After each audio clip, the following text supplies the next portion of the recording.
성경에는요, 고난에 대한 다양한 표현들이 있습니다. 인생의 고난을 거친 파도로 비유하기도 하고요. 그래서 성경에는 풍랑을 만난 이야기가 참 많이 나옵니다. 예측하기 힘든 인생의 파고처럼 예상치 못했던 고난이 사람들을 매몰차게 흔들어 놓습니다. 그래서 거센 파도처럼 밀려오는 이 고난의 문제를 어떻게 다루느냐는 대단히 중요합니다. 거센 파도가 훌륭한 뱃사공을 만든다는 말처럼 우리도 거세게 몰려오는 이 고난을 잘 이겨내면 오히려 더 성숙할 수가 있죠. 또한 한 치 앞도 내다볼 수 없는 힘든 그 인생을 향해서 광야로 비유하기도 합니다. 물과 음식도 부족하고 어디로 가야 할지 전혀 보이지 않는 이 황량함이 광야와 같다 해서 성경에서는 인생의 고난이 많은 삶을 광야로 비유하기도 하죠. 그리고 성경에서 고난에 대해 자주 사용되는 또 하나의 비유는 바로 불과 풀무입니다. 힘든 시험과 환경을 불이나 풀무로 많이 비유하는데요, 풀무는 용광로를 의미합니다. 이사야 43장에 보면 하나님은 자기 백성을 지키겠다 말씀하시면서 이렇게 말씀하죠. 내가 불 가운데로 지날 때에 타지도 아니할 것이요 불꽃이 너를 사르지도 못하리니. 베드로전서에서는요, 성도들을 연단하는 이 불시험이 있다라고 말씀하고, 그러나 그것을 이상히 여기지 말고 오히려 불시험을 즐거워하라고도 말씀합니다. 베드로전서 4장 12절 13절 말씀에 보면, 사랑하는 자들아 너희를 연단하려고 오는 불시험을 이상한 일 당하는 것 같이 이상히 여기지 말고 오히려 너희가 그리스도의 고난에 참여하는 것으로 즐거워하라, 이렇게 말씀합니다. 하나님은 불같은 고난을 통해서 자기 백성을 연단하셔서요, 순금과 같이 나오게 하시죠. 욥기 23장 10절 말씀에도 보면 우리 다 같이 함께 읽어보겠습니다. 그러나 내가 가는 길을 그가 아시나니 그가 나를 단련하신 후에는 내가 순금같이 되어 나오리라. 아멘. 여기서 단련하신다, 이 단련한다는 말은요, 용광로에서 재련한다라는 의미입니다. 재련 과정을 통해서 불순물이 제거가 되고요, 순금으로 나온다는 말이죠. 고난의 풀무에 들어가기 전에는 영적으로 불순물이 가득했는데 고난의 풀무불에서 단련된 이후에는 불순물이 제거가 되고 순금과 같은 영적 순도를 갖게 된다는 말씀입니다. 그래서 하나님은 고난의 풀무를 통해서 우리를 연단시키시고 사용하세요. 우리 이사야 48장 10절 말씀을 다 같이 한번 읽어보겠습니다. 보라, 내가 너를 연단하였으나 은처럼 하지 아니하고 너를 고난의 풀무불에서 택하였노라. 아멘. 여러분, 오늘 본문 이야기도요, 풀무에 대한 이야기가 나옵니다. 다니엘의 세 친구 이야기인데요, 바벨론의 느부갓네살 왕이 금신상을 만들어서 누구든지 신상에 절하지 않으면 풀무에 던지겠다, 풀무불에 던지겠다라고 조서를 발표합니다. 그러나 하나님을 믿고 경배했던 다니엘의 세 친구는 그 명령을 따를 수가 없었죠. 다니엘의 세 친구 사드락과 메삭과 아벳느고는 이 일이 우상 숭배라는 것을 너무나 분명하게 알았기 때문에 아무리 왕의 명령이라고 해도 타협할 수가 없었습니다. 이 일로 갈대아인들, 다시 말하면 바벨론 사람들입니다. 이들이 다니엘의 세 친구를 왕에게 고발을 해서 이제 그들이 풀무불에 던져질 위기에 처해 있습니다. 그런데요, 느부갓네살 왕은 귀한 인재를 잃기 싫었는지 마지막 한 번 더 기회를 줘요. 그때도 사드락과 메삭과 아벳느고는 왕에게 그럴 필요조차 없습니다 라고 단호하게 거절합니다. 그 내용이 다니엘서 3장 17절 18절 말씀인데요, 우리 다 같이 한번 읽어볼게요. 왕이여, 우리가 섬기는 하나님이 계시다면 우리를 맹렬히 타는 풀무불 가운데서 능히 건져내시겠고 왕의 손에서도 건져내시리이다. 그렇게 하지 아니하실지라도 왕이여, 우리가 왕의 신들을 섬기지도 아니하고 왕이 세우신 금신상에게 절하지도 아니할 줄을 아옵소서. 아멘. 그런데 이 말에 화가 난 느부갓네살 왕은 풀무불을 평소보다 7배나 더 뜨겁게 하고 사드락과 메삭과 아벳느고를 결박해서 풀무불 가운데 던지라고 명령합니다.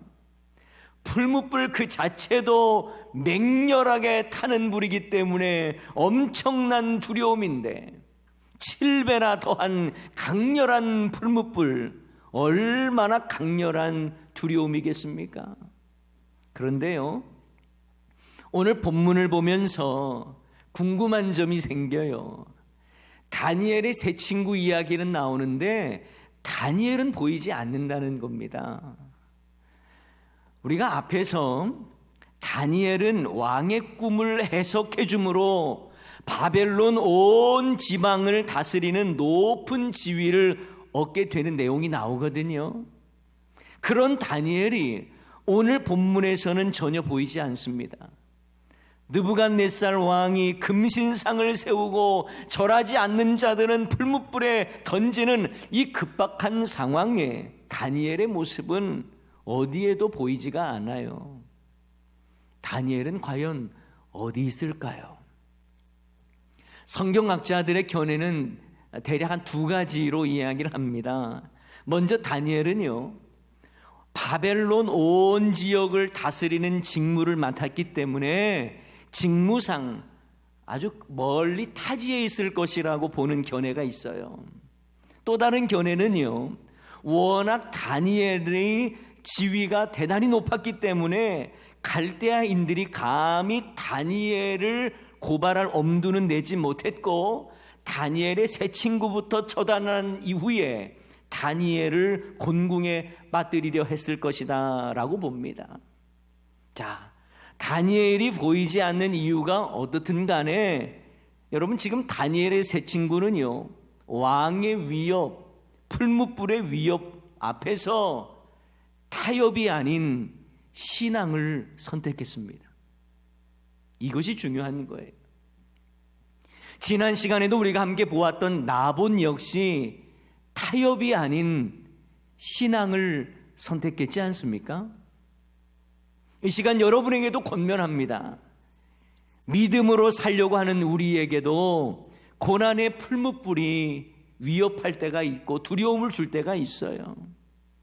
그때 우리도 고난의 풀무불 앞에서 환경에 굴복당하지 않는 믿음으로 결단하시기 바랍니다. 환경에 굴복당하지 않는 믿음의 결단은요, 환경의 두려움보다도 하나님에 대한 두려움이 더 크기에 가능한 거예요. 사람의 말보다 하나님의 말씀 따르는 것이 더 중요하다는 것을 알기 때문에 풀무불 앞에서도 당당할 수 있는 것입니다. 사도행전 4장 말씀에 보면요, 베드로와 요한이 구원을 주시는 유일한 이름 예수님을 선포하다가 붙잡힙니다.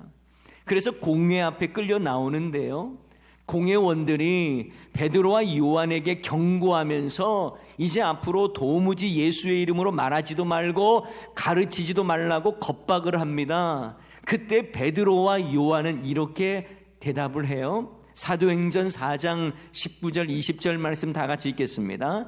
베드로와 요한이 대답하여 이르되 하나님 앞에서 너희의 말을 듣는 것이 하나님의 말씀을 듣는 것보다 옳은가 판단하라. 우리는 보고 들은 것을 말하지 아니할 수 없다 하니. 아멘. 사람의 말보다 하나님의 말씀 듣는 것이 옳기 때문에 베드로와 요한은 권력자의 겁박에도 당당했던 거예요. 사드락과 메삭과 아벳느고, 오늘 본문에 나오는 다니엘 세 친구 역시 하나님이 무엇을 원하는지를 알았기 때문에 왕의 겁박 앞에서도 타협하지 않았습니다. 10계명 중에 제2계명, 우상을 만들지도 말고 그것들에게 절하지도 말라고 하는 이 분명한 하나님의 메시지를 알고 말씀을 알았기 때문에 왕의 명령 앞에서도 당당하게 거절했던 것이죠. 하나님이 싫어하시는 우상 앞에서 절대로 절하지 않겠다고 결단한 것입니다. 세상의 왕보다도 만왕의 왕 대신 하나님을 더 두려웠기 때문입니다. 여러분, 세상을 두려워하십니까? 하나님을 두려워하십니까? 만약 세상을 두려워한다면 여러분은요, 세상의 비위를 맞추며 살아가게 될 것입니다.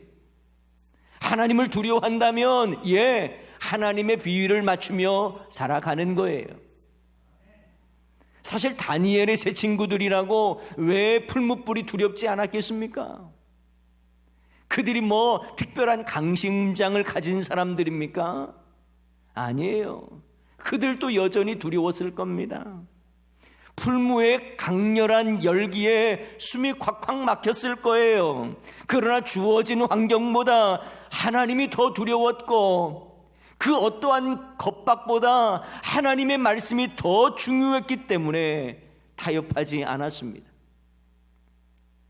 다니엘의 세 친구는 어떤 위협 앞에서도 신앙을 지키기 위해 목숨을 내어놓고 하나님의 뜻에 합당하게 순종하고 그 말씀 지키기 위해서 그 어떠한 환경적 두려움과 염려 가운데서도 단호하게 신앙의 길을 걸어갔던 거예요. 여러분, 예수님께서도 왜 십자가의 형벌이 두렵지 않으셨겠습니까? 예수님도 인간의 몸을 입으셨기에 십자가에 달려 죽는 고통을 아셨어요. 오죽하셨으면 십자가를 지시기 전 겟세마네에서 이 잔을 내게서 지나게 해달라고 기도하셨잖아요. 그러나 하나님의 뜻이 무엇인지를 아셨기 때문에, 구원을 이루고자 하는 하나님 아버지의 뜻을 아셨기 때문에 십자가의 고통과 그 두려움 앞에서도 당당하셨고 아낌없이 자신을 내어놓으셨습니다. 저와 여러분도 하나님의 뜻을 알기에 세상과 타협하거나 환경에 굴복당하지 말고 하나님이 원하시는 믿음의 결단을 하시기 바랍니다. 풀무불의 위협과 고난이 우리를 위협하고 겁박할지라도 세상에 굴복당하여 무릎 꿇는 자가 아니라 하나님의 말씀대로 살겠다고 결단하는 자가 되어야 하는 것입니다. 일제가 신사참배를 강요했을 때에 우리 고신교단의 믿음의 선배들은 신사를 향해 절하는 것은 우상에 절하는 것과 같다 하면서 철저히 거부했습니다. 그 일로 많은 신앙의 선배들이 옥고를 치렀고 목숨을 잃었습니다. 그들의 가족도 비참한 고통을 당했어요. 그러나 하나님의 말씀이 안 된다 하셨기에 고난의 길을 선택했습니다. 고난의 풀무불이 내 앞에 있다는 것을 알면서도 자원하여 들어갔습니다. 여러분, 결단 없는 신앙은요, 참 신앙이 아니에요. 우리도 인생의 풀무불 앞에서 당장의 현실 논리로 타협할 것이 아니라 진리의 그 길을 가겠다고 결단해야 합니다. 비록 그 길이 힘들고 목숨까지 내어놓는 아픔이요 고통이 임한다 할지라도 지금 눈앞의 이해관계에 따라서 흔들려서는 안 되는 거예요. 주어진 현실에 타협해서는 안 됩니다. 오직 하나님의 선하심을 바라보면서 하나님의 이루실 일들을 기대하면서 하나님이 원하시는 대로 그 말씀대로 결단하며 나아가야 할 줄을 믿습니다. 이 믿음의 고백이 어디서 나오는 줄 아세요? 바로 그렇게 하지 아니하실지라도에서 나옵니다. 내가 원하는 결과와 다를지라도, 설령 내가 기대했던 것과는 다를지라도 하나님의 선하심을 믿기에 설령 그렇게 하지 아니하실지라도 그 신앙의 고백으로 고난의 풀무불의 위협을 이겨내는 거예요. 다니엘의 세 친구가 눈앞에 있는 당장의 결과만 생각했다면 왕의 명령에 고개 조아리면서 용서를 구하고 신상에 절하겠다고 그러면서 목숨 부지해야 되는 것 아닙니까? 그러나 그들은 맹렬히 타는 풀무 가운데에서도 하나님께서 능히 건져내 주실 것을 기대했어요. 그러나 설령 하나님께서 그렇게 하지 아니하실지라도 하나님이 원하시지 않는 길이라는 걸 알았기 때문에 금신상에 절하지 않겠다고 왕의 명령을 거절했습니다. 이 믿음의 고백이 위대합니다. 내가 기대하는 것과 그 결과는 다를지라도 하나님의 뜻이 무엇인지를 알기 때문에 그 길 가겠다고 결단하는 거예요. 혹시 나의 소원과 하나님의 처분이 다를지라도 불평하지 말고 하나님의 선하심을 믿고 믿음의 길 가겠다고 결단하는 것입니다. 그들은 풀무불에서 하나님이 건져내 주실 것을 기대했지만 설령 그렇게 하지 않으실지라도 하나님의 뜻을 알기에 하나님의 뜻을 받들어서 우상에 절하지 않겠다고 당당히 말한 것이죠. 제럴드 시처 목사님이 계십니다. 휘트워스 대학교에서 종교 철학을 그 과목을 가르치는 교수님인데요. 이분의 책이 국내에서도 많이 번역이 됐습니다. 하나님 앞에서 울다, 하나님의 뜻, 하나님의 은혜, 이런 책들이 번역이 돼서 우리 국내에서도 소개가 됐는데요. 자신의 간증이 많이 담겨 있습니다. 시처 목사님의 간증 참 마음 아파요. 4명의 자녀가 있었고요. 참 사랑하는 아내와 4자녀와 함께 행복하게 살았는데 한순간에 그 모든 것들이 무너집니다. 온 가족이 함께 차를 타고 가는데 음주운전자가 중앙분리대를 넘어와서 목사님의 차를 칩니다. 그 사고로 사모님과 4살짜리 딸이 그 자리에서 죽어요. 살아남은 3자녀도 큰 부상을 입고 사고 후유증으로 힘겹게 살아갑니다. 목사님 한 분만 다친 곳이 없었어요. 이 사고 후에 시처 목사님도 사람인지라 절규합니다. 하나님, 왜 나를 이런 비참한 고난 속에 살게 하십니까? 그리고 하나님을 오해하기도 합니다. 하나님은 내가 행복하는 걸 원치 않으시는가 보다. 그러나 이후 시처 목사님은 하나님의 말씀을 보면서 하나님의 뜻을 깨닫게 됩니다. 몸부림치면서 하나님의 뜻을 깨닫기 위해 기도하면서 하나님께서 깨우쳐 주시는데 잘 모르는 하나님의 뜻을 놓고 갈등하기보다 지금 내게 나타난 하나님의 뜻에 충실히 임하는 것이 중요하다는 가르침을 얻게 돼요. 그리고 나서 시처 목사님의 마음에 평안함이 임합니다. 이후 이 목사님은 하나님의 모호한 뜻을 헤아리고 분석하는데 시간 낭비를 하지 않고 명확한 하나님의 말씀에 초점을 맞추며 살아갑니다. 그리고 학생들에게도 이렇게 가르쳤다고 하죠. 여러분, 잘 모르는 미래를 알려고 애쓰는 대신 하나님이 허락하신 현재 생활에 충실하고 순종할 때에 하나님의 축복이 따르게 됩니다. 이런 고백을 했다는 거예요. 여러분, 혹시 고난의 풀무불 때문에 두렵고 힘드십니까? 최근 코로나19 사태로 신앙 그 자체를 부인케 하는 풀무불의 온도가 대단히 높아져 있습니다. 사실 눈앞에 있는 현실만 바라보면 타협하며 살고 싶을 수도 있어요. 그러나 우리는 하나님의 말씀을 알기에, 하나님의 뜻이 어디 있는 줄 알기에 하나님이 이루실 일들을 기대하면서 바라보는 것입니다. 하나님의 선하심을 믿기에 설령 환경이 내가 원했던 대로, 우리가 원했던 대로 그렇게 하지 아니하실지라도 주님의 말씀대로 그의 길을 걸어가겠다고 결단해야 할 줄을 믿습니다. 왜냐고요? 우리는 환경 따라 사는 사람이 아니라 하나님 말씀 따라 사는 인생이기 때문입니다. 그러니 내가 원했던 결과가 아니라고 낙심하지 마세요.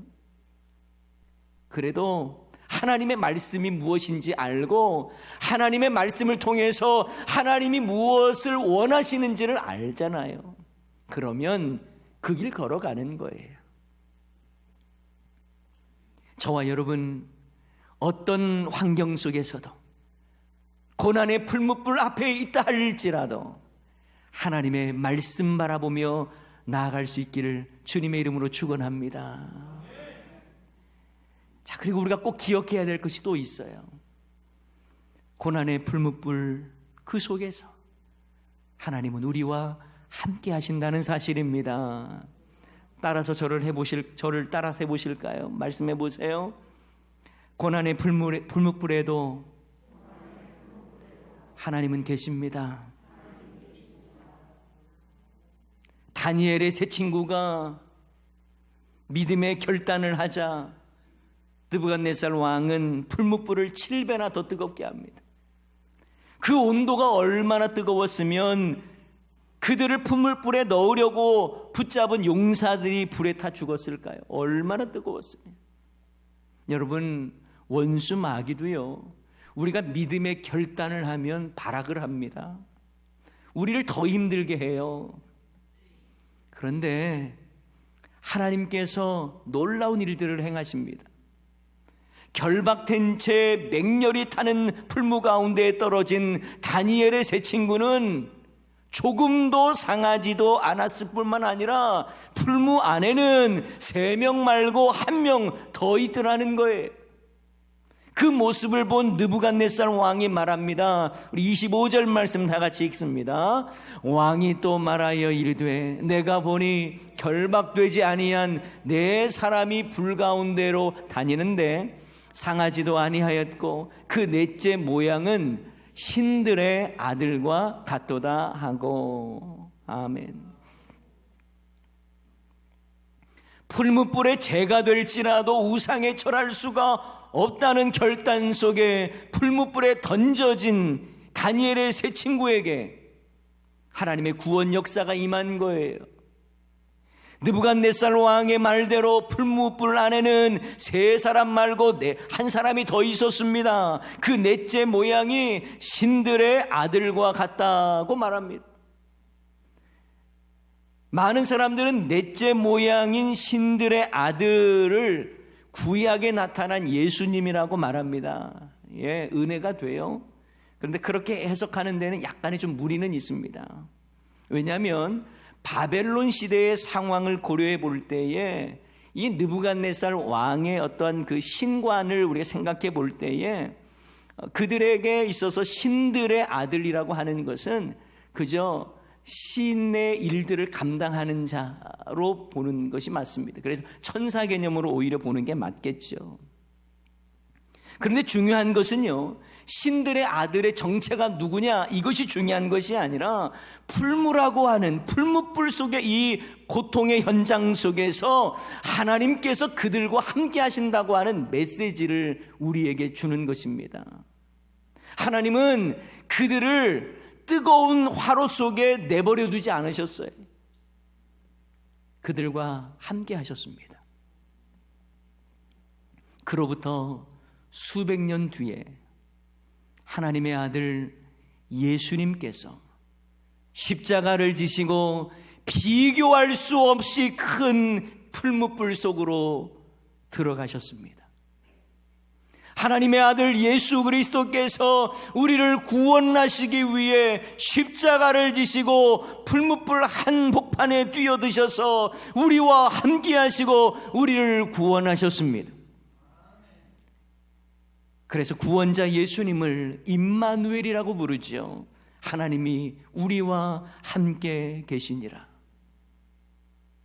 예수님은 우리의 고통을 모른 척 하시는 분이 아닙니다.